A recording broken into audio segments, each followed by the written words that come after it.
shall reflect on the life of Blessed Carlos Manuel Rodriguez Santiago. Born on the 22nd of November 1918 in Cagaos, Puerto Rico, Blessed Carlos Manuel Rodriguez experienced a terrible loss at the tender age of 6. The family home, together with the small attached store, was destroyed in a fire. Left with hardly any means of sustenance whatsoever, the young family had no option but to move in with Carlos's maternal grandparents. Providence thus brought the youngster under the strong influence of his deeply devout grandmother, an influence that, coupled with Carlos's reception of Jesus for the first time in the Holy Communion, would infuse in him a lifelong love for the Eucharist. As an altar server, he began to experience the riches of the faith through the sacred liturgy of the Church. Quite likely, it was at this time that he felt the initial call to live a life entirely dedicated to the Lord. Early on in his high school, he experienced the first symptoms of what would later be diagnosed as ulcerative colitis, a severe gastrointestinal disorder. This illness would cause him much suffering for the rest of his life, even hindering his pursuit of a bachelor's degree at the University of Puerto Rico in Rio Piedras.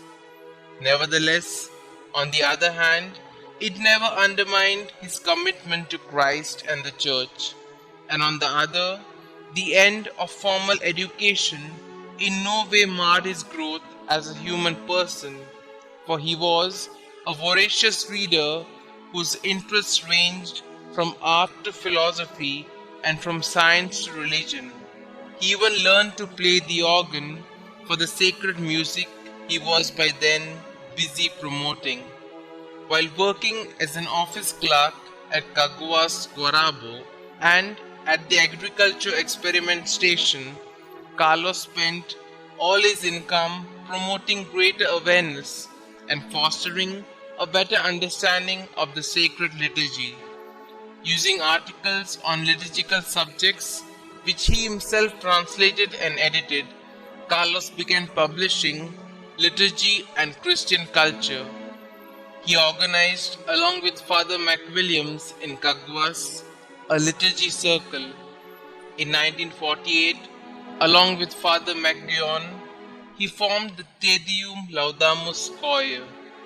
What is more, he was able to achieve his desire to make Christ known among the professors and students too.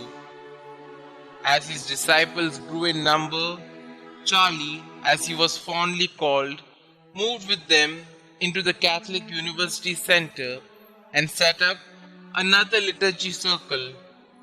He also organized Christian Life Days for the students, impressing on them the need to live the liturgy and the Easter mystery of Christ's passion, death, and resurrection in their own individual situations. Ever conscious of the need for active lay participation, he zealously promoted the use of the vernacular in the liturgy and most especially the observance of his much-loved Easter Vigil, which to his delight was restored to its midnight hour by Pope Pius XII in 1952.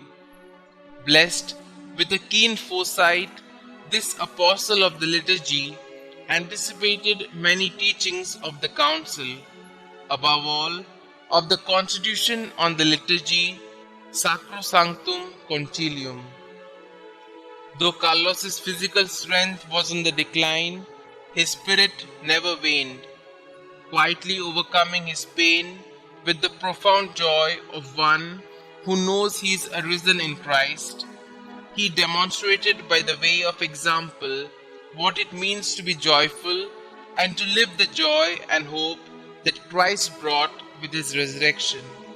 Following critical surgery in March 1963, he was diagnosed with advanced terminal rectal cancer. As his end drew near, he experienced the dark night of faith, thinking himself abandoned by God. Yet before dying, he rediscovered with joy the word he had seemingly lost, and which had given his very life a sense of purpose. He passed on to his eternal reward on the 13th of July 1963, aged barely 45. He was beatified by Pope John Paul II on 29th April 2001.